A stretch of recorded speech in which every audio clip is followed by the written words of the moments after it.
Look at you two. So pathetic. Look at them. They thought they were important. Important. They can't even get a roof over their heads. This is going straight online. Like father, like daughter. She'll end up with nothing. Wait, don't move! Let me get a better video of this. This is what happens when poor people try to dream too big. By next year, nobody will even remember the name. Goodbye, Victoria. Don't bother coming back. Have you ever been humiliated so deeply that the memory of it never fully leaves your body? Not just your mind, your body. The way your stomach drops, the way your throat closes, the way your hands shake, even though you are telling yourself to be still, be still, be still. I was 18 years old the first time I understood that some people in this world do not just enjoy watching you suffer. They need it. They have built their identity on top of your smallness.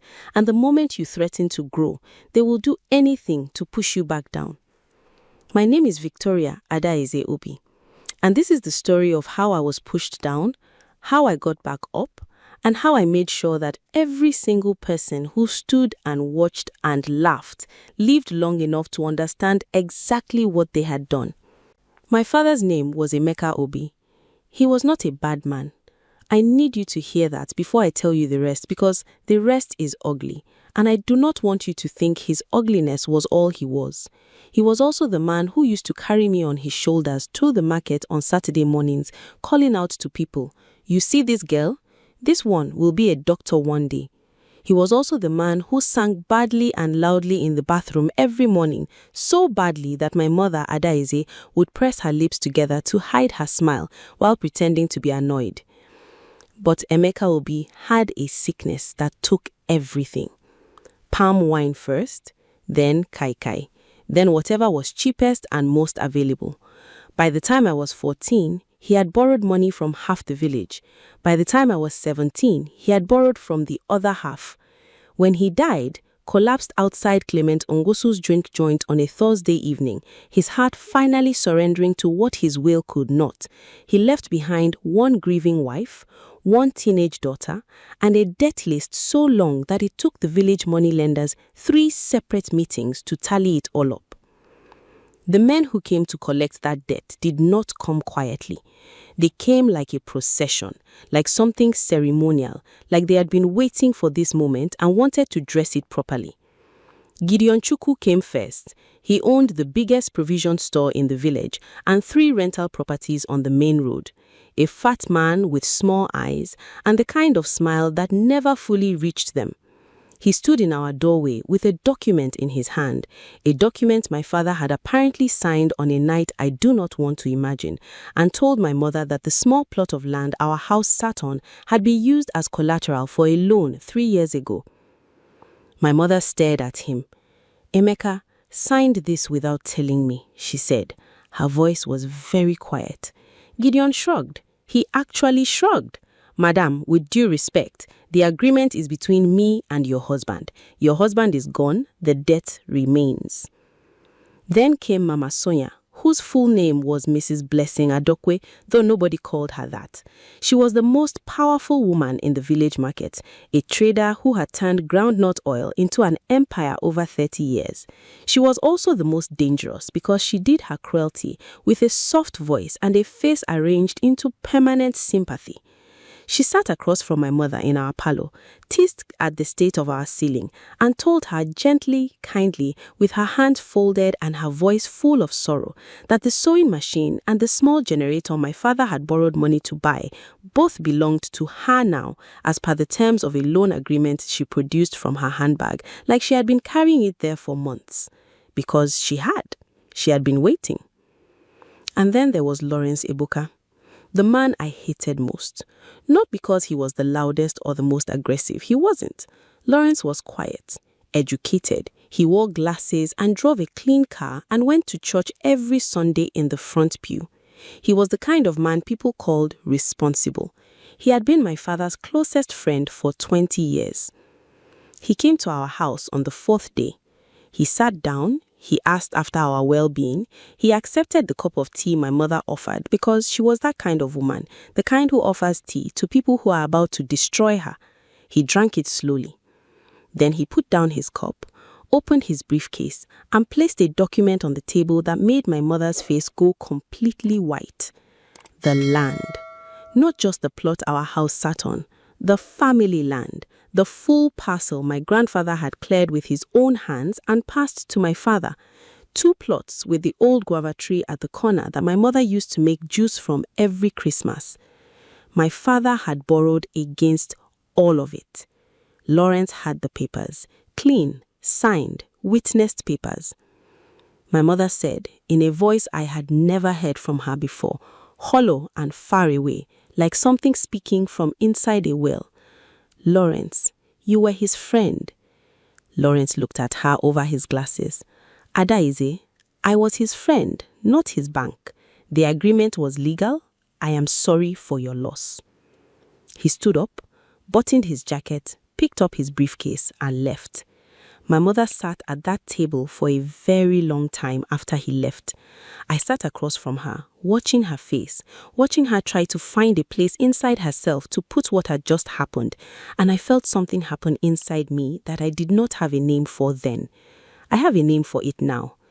Calcification. The soft thing inside me that had still believed people were basically decent, that thing hardened permanently into something that would take a very long time to build into a weapon. The eviction notice came 10 days later. We had 2 weeks.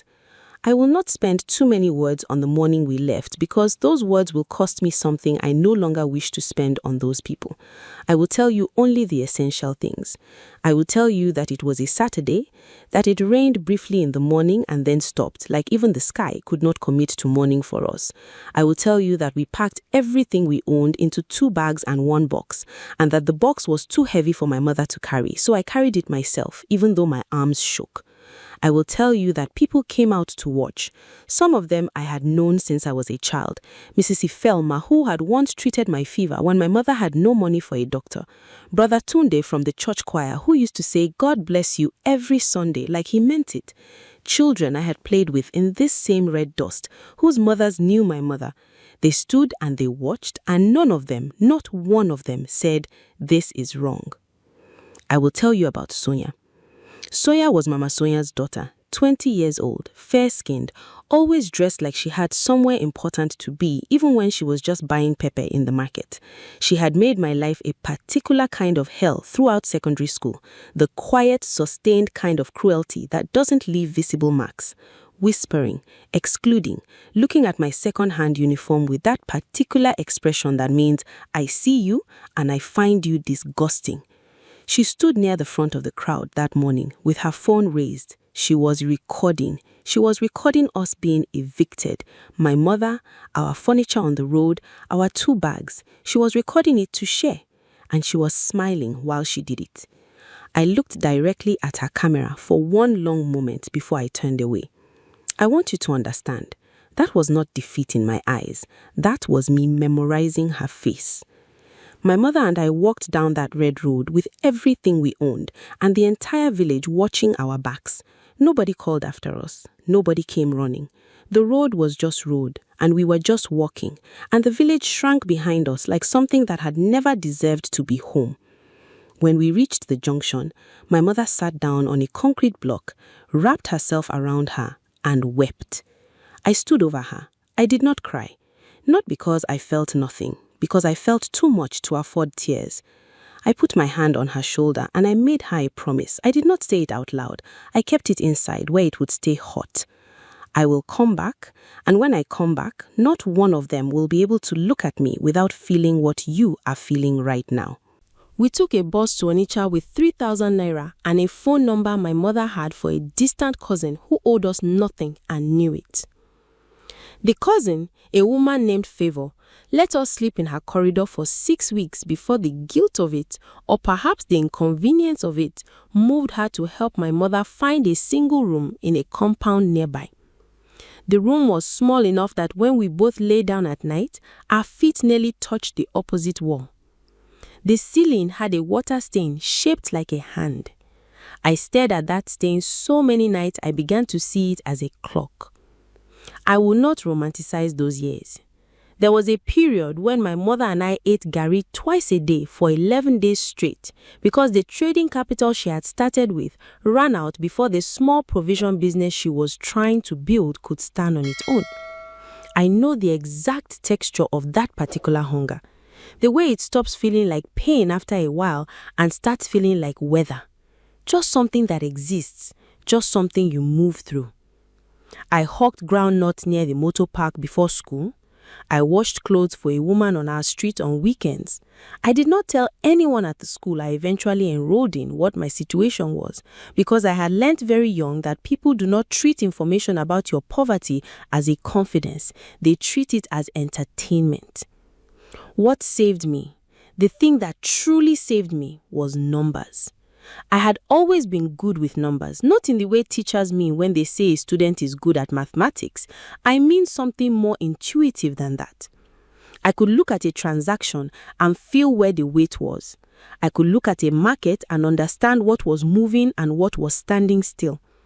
My economics teacher in secondary school, a thin, serious man named Mr. Okonkwo, had once told me I had the instincts of someone who would either make a great deal of money or understand exactly why she hadn't. I intended to make the money. After my WAEC, I got a clerical job at a property agency in Onitsha through sheer persistence. I went to the office every day for 2 weeks until the manager, a bored man named Fred Igwe, hired me just to make me stop appearing in his doorway. Fred turned out to be a surprisingly good teacher when he bothered, and what I learned in that office about land documentation, valuation, and debt recovery was worth more than any classroom. It was Fred who first used a phrase that reordered something in my brain. We were going through distressed property files one afternoon, properties whose owners owed more than they could pay, and I asked him what happened to these people. He said, the land doesn't care who owns it, the land just waits. Whoever has the right paper at the right time owns the story. Whoever has the right paper at the right time owns the story. I wrote it in my notebook and stared at it that night for an hour. Over the next 8 years, I built myself piece by piece. A diploma in estate management, a professional certification, a short course in Lagos that cost me 4 months of saved salary and was worth every kobo. I moved from clerical to junior executive to branch manager. I saved with a discipline that people around me found uncomfortable. My colleague Abby once said, half joking, that I ate like someone who was punishing herself. She wasn't entirely wrong. Every naira I didn't spend was a naira closer to something I had not yet told anyone about. At 30, I registered my company, Gold Root Properties and Development. My mother cried when she saw the registration certificate. She held it in both hands the way you hold something you are afraid of dropping. She said, "Victoria, you did it." I said, "Mama, this is just the beginning." What I did not tell her, what I had been quietly, carefully preparing for 3 years, was that I had already begun pulling threads in the direction of our village. I had commissioned a property and debt search on all 3 families through a legal contact. I had made quiet inquiries. I had been patient in the way that only people who have been truly, deeply wronged can be patient. Not the patience of someone who has moved on, but the patience of someone who is waiting. And what I found had made me sit very still for a long time. Gideon Chukwu's provision store empire had overextended. He had borrowed from 2 commercial banks and a cooperative to fund a cold room business that had not performed. The loans were secured against his main property. Mama Sonia, Mrs. Blessing Adokwe, had invested heavily in a supply contract with a state government ministry. The contract had been cancelled after a change in administration. She had taken a bridge loan to cover the gap. The bridge loan was 3 years old and had compounded terribly. Lawrence Ebuka, my father's friend, the man with the clean car and the glasses and the briefcase, had mortgaged his family house to fund his son Jaden's education abroad and a failed importation business. The mortgage was in arrears. They were all in trouble. They just didn't know that I knew. If Victoria's story is already gripping you, I need you to do one thing right now. Subscribe to Reina Tales, because what she does next with this information will shake you to your core. Don't miss it. We'll be right back inside Victoria's story.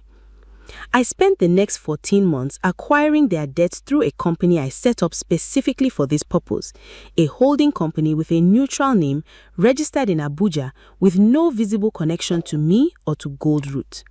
I used an intermediary law firm for every transaction. I paid clean market rates for each debt. Everything was legal. Everything was documented. I was not building a fire. I was building a wall.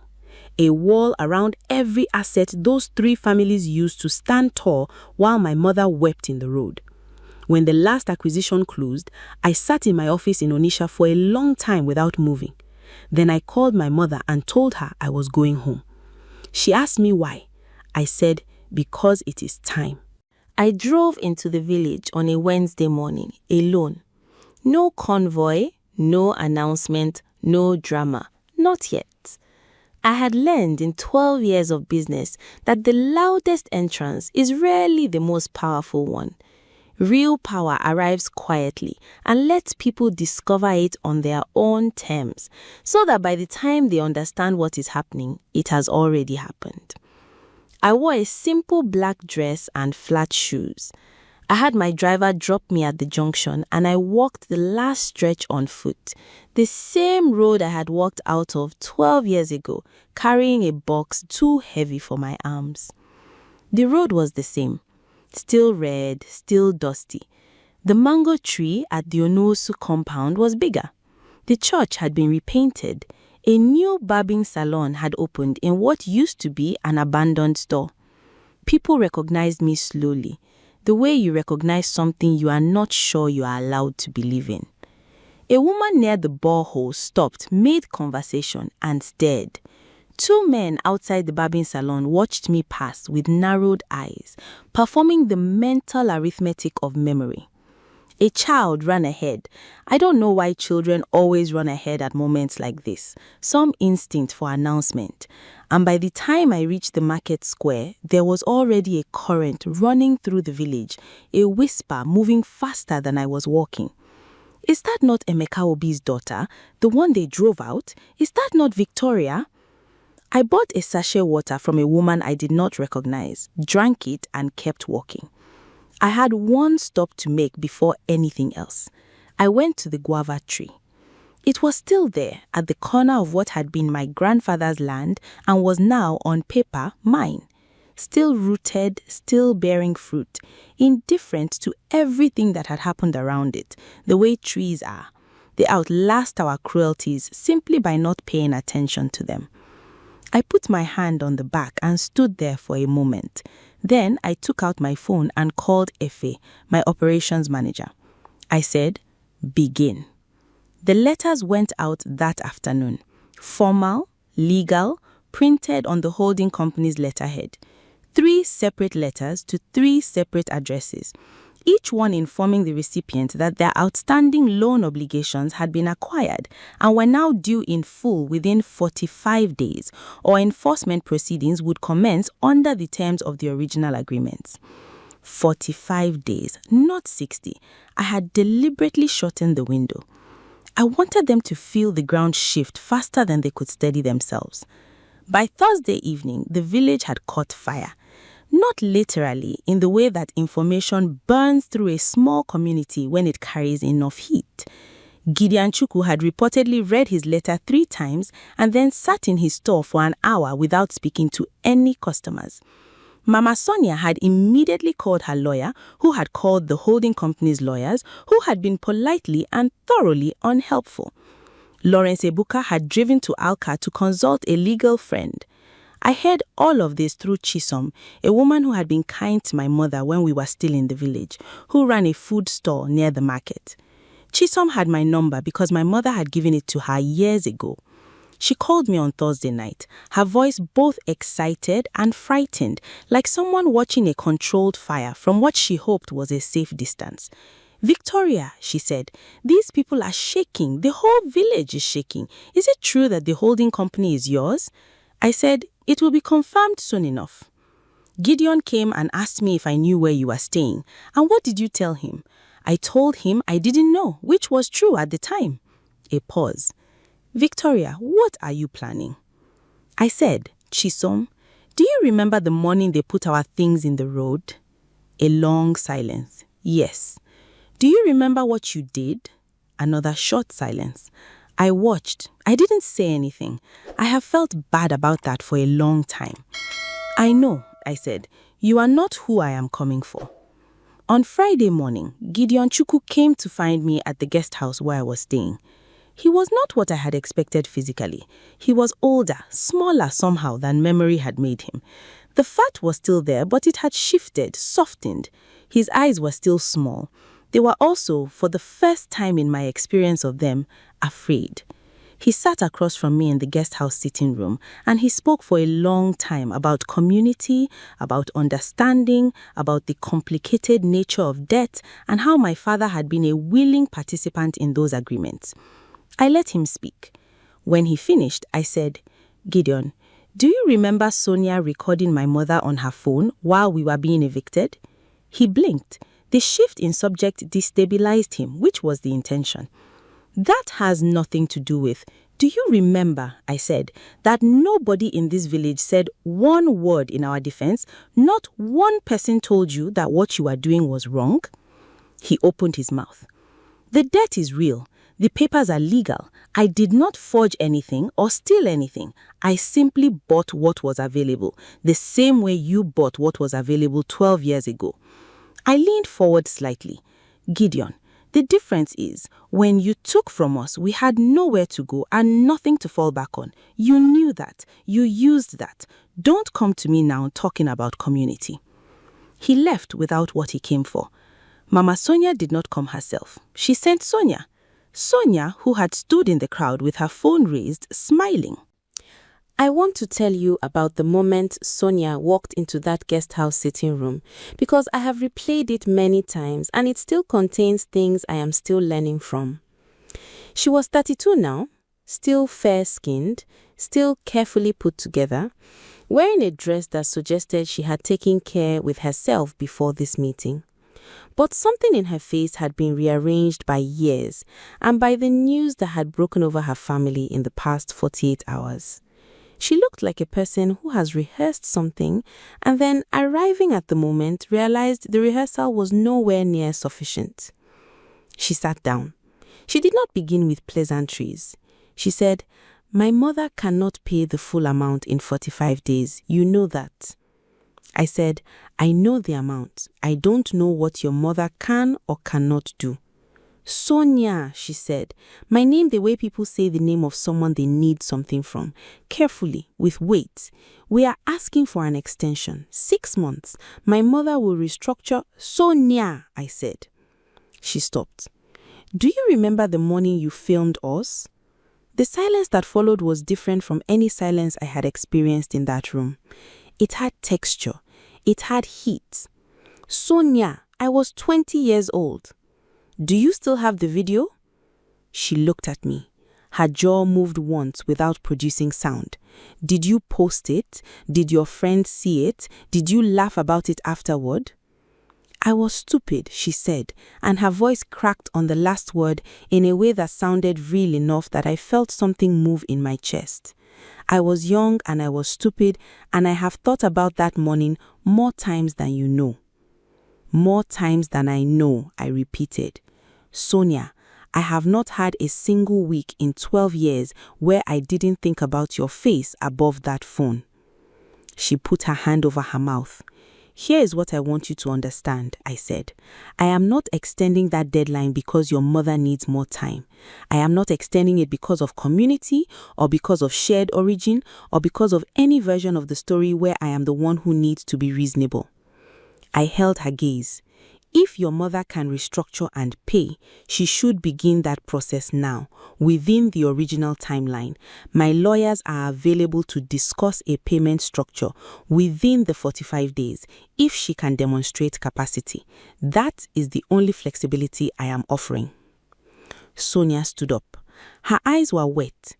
Something in the way she held her body, straight but barely, reminded me painfully, unwantedly, of my mother. I pushed that thought away.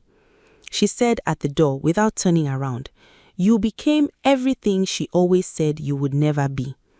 I said nothing. After she left, I sat for a while. I was not unmoved, I want to be honest. Cruelty that has already been done does not become retroactively painless just because you have power now. The wounds don't heal in reverse. But I had made a decision years ago that my pain would have a shape, that it would build things rather than just destroy them. That distinction mattered to me more than mercy mattered to me. The meeting with Lawrence Ebuka was the one I had prepared for most and dreaded most. He requested to meet at a neutral location, the church hall, which I found either tone deaf or brilliantly uncomfortable depending on how I looked at it. I agreed. Lawrence was 61. His hair was fully grey now. He still wore glasses. He still had that quality of performed respectability that had always made me distrust him more than the others. Because with Gideon, you could see the greed plainly, and with Mama Sonia, you could see the ambition plainly. But with Lawrence, it had always been wrapped in something that looked like virtue. He sat down across me in the empty church hall with the afternoon light coming through the louver windows, and he said, "Victoria, I want to start by saying that what I did to your family weighs on me." "Does it?" I said. "Your father was my friend. What happened after his death?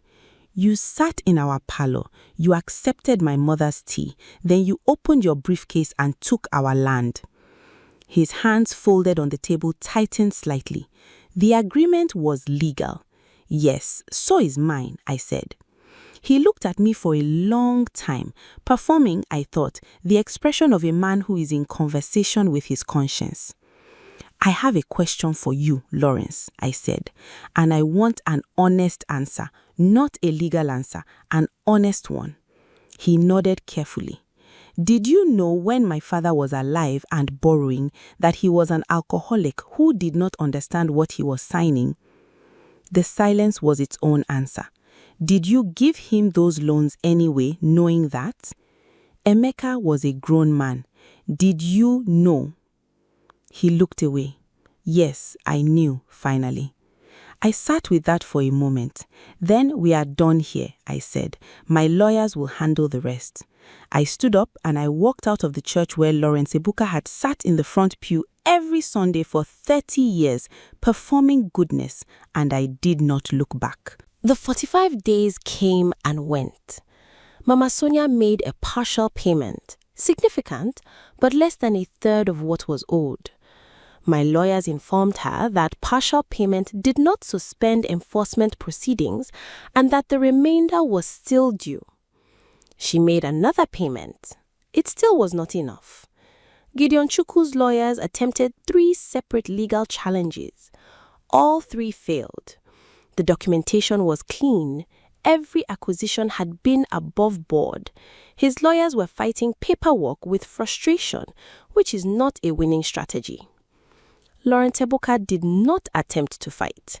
He simply called my office one afternoon, spoke to my assistant, and left a message asking if there was any possibility of a personal conversation before enforcement.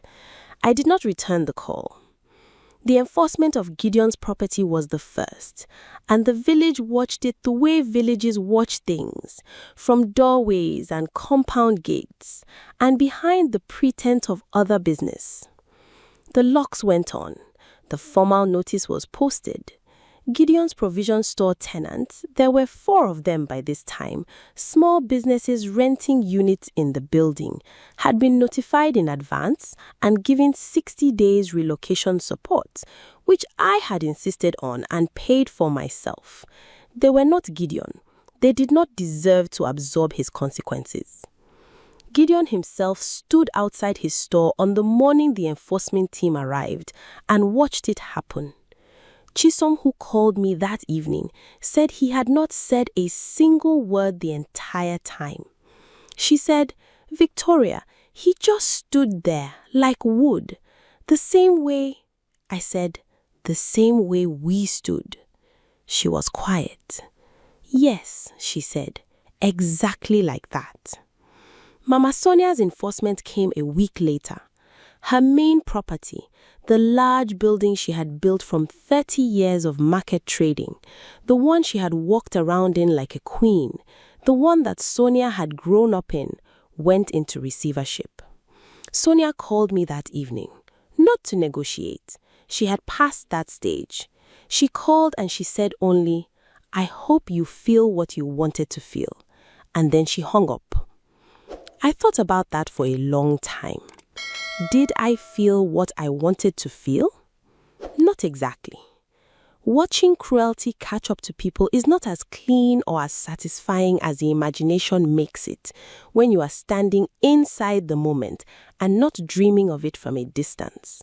There is grief in it, unexpected grief, for the versions of those people that might have existed if greed and smallness had not won in them.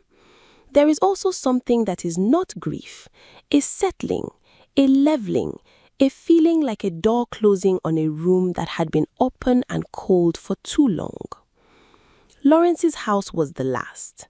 The house where his family had lived for decades. The house his mortgage had almost paid off before he borrowed against it for Jaden's education and the failed business.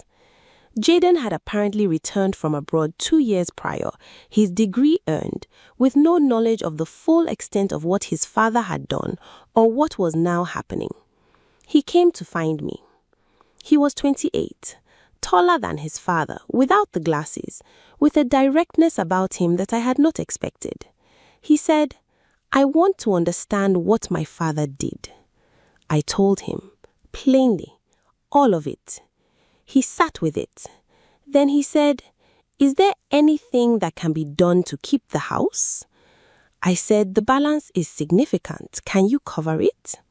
He could cover part of it. We worked out a structured buyback arrangement over 3 years, with clear terms and no renegotiation if payments lapsed. It was not a favor. It was a business arrangement offered to a young man who had not been the architect of his own misfortune. Laurent called me afterward, having heard about the arrangement from Jaden. He said, "Thank you." I said, "I didn't do it for you, Lawrence." He said, "I know. I did it for Jaden, and I did it because my father also had a child who deserved better than the life his choices made." Laurent Ebuka wept on the phone. I do not know if it was genuine. I do not know if it matters. I hung up and looked out my window for a long time. Then I called my contractors. Because the other properties, Gideon's building, Mama Sonia's compound, I had plans for. Real plans. Concrete and steel plans. The kind that change a landscape permanently. I want to tell you what it looks like now. Because the buildings matter. Because what you build on top of pain is the truest answer of the question of who you are. Gideon Chukwu's former property, the provision store building he had borrowed himself into losing, became the Adaize Market Complex, named for my mother. 12 trading units on the ground floor, affordable rates set deliberately below market, priority allocation given to small traders who had been renting on the street for years with no stability, no shade, no security. Women who sold tomatoes and peppers and crayfish, men who repaired phones on plastic tables, the kinds of people who had always been there, always working, always one rainstorm away from losing their day's trade. I remember standing in the completed complex on the day it opened and watching Chisom walk slowly through the ground floor with her hand trailing along the wall, her mouth slightly open. She said, "Victoria, she said your name would come to nothing." Who said that? I asked, though I already knew. Gideon's wife. The day they put your things in the road, she said, that girl will come to nothing like her father. I looked around the building. "Tell me," I said, "is her name on anything in this village?" Chisom smiled slowly. "No." "And whose name is over that entrance?" She looked up at the sign. Adaize Market Complex. "Your mother's," she said. "My mother's," I said. "The woman they humiliated." Sonia's compound took longer to develop. The building was older and needed more structural work before I could do what I wanted with it. I brought in an architect from Enugu and we spent 4 months on the design. What stands there now is the Obi Vocational and Skills Center, a training facility offering 6-month programs in tailoring, catering, electrical installation, phone repairs, and digital skills. Free for any resident under 25, subsidized for anyone else. On the day of the opening, I invited my mother. Adaize Obi walked through those doors in a yellow dress. She likes yellow. She says it refuses to be sad. And she stood in the main training hall and turned slowly, taking it in. The sewing machines along one wall, the cooking stations, the young people already seated and waiting. She said nothing for a long time. Then she said, Sonia told people I would die in that rented room in Onitsha. I said, Mama. She said it in the market. Someone told me. She touched the wall of the training hall. Now her mother's house is teaching children how to survive. There is a kind of justice that is so complete, it looks almost like poetry. I let my mother stand there for as long as she wanted. Sonia herself I had not seen since the day she came to the guest house. I had heard she and her family had relocated to another town. I heard through Chisom that she had started a small business there. I did not track it. I did not need to. My interest in Sonia had always been about what she represented, the casual, entitled cruelty of people who film suffering because it makes them feel elevated. She was no longer elevated. Whether she had learnt anything from that fall was between her and whatever she believed in. Gideon Chukwu had taken a small apartment somewhere and was reportedly working as a consultant, advising small businesses on supply chains using the knowledge his failed empire had given him. He was not destitute. I had not set out to destroy a person, only to recover what had been taken and ensure the ground could never be used to stand on us again. But here is the thing about Gideon that I think about sometimes. He drove past the Adaize market complex 3 months after it opened. Chisom told me. She said he slowed down in front of it, looked at the sign with my mother's name on it, and drove away. I do not know what he felt. I hope it was something real. On the first anniversary of the Obi Vocational Center's opening, a girl named Favor, 17 years old, the daughter of a widowed woman who sold firewood, received a certificate for completing the tailoring program. She stood up in the ceremony and said she had come to the center because she had heard it was the only place in the area that trained you for free and asked nothing back except you worked hard. She said she had been afraid walking in that there was a catch. There was always a catch, she said. She looked directly at me. I was sitting in the front row, and she said, there was no catch. They just taught me. I am not a woman who cries easily. I cried. My mother, sitting beside me, took my hand and held it. What I want to say to you, the person listening to this, the person who has followed Victoria through 12 years of hunger and silence and building, is this. The village that threw us out did not throw out a girl. They threw out a fire. They just didn't know in that moment that fires don't die when you throw them into the road. They travel. They find air and fuel and purpose. They burn through the night in places you can't see. And then they come back. Lawrence Ebuka attended the second anniversary of the Adaize Market Complex opening. I know because Chisom sent me a photo. He was standing near the entrance, grey-haired, small-looking, watching the traders go in and out of the building that existed because of what he had done. He did not approach me. He stood there for a while. Then he left. I do not know if that was penance or grief or just an old man being uncomfortable with the evidence of his own history. I do not need to know. My mother is 63 years old and she visits the clinic we set up in the next compound every Friday. She brings food for the nurses, she sits with patients who have been waiting too long, she holds the hand of women who are afraid. She has a purpose now that she built inside her suffering and refused to put down. Gideon's small eyes, Lawrence's briefcase, Sonia's phone raised and recording. They thought they were documenting an ending. They were documenting the beginning. I am Victoria Adaize Obi, Emeka's daughter, Adaize's daughter, the girl they carried out of the village in a too-heavy box with shaking arms. I came back. I bought the ground they stood on, and I built something on it that will outlast all of us. This is Raina Tales. If this story hits you somewhere real, share it right now with someone who needs to be reminded that what they are going through is not where their story ends. Subscribe to Raina Tales for new stories every week. We will see you in the next one.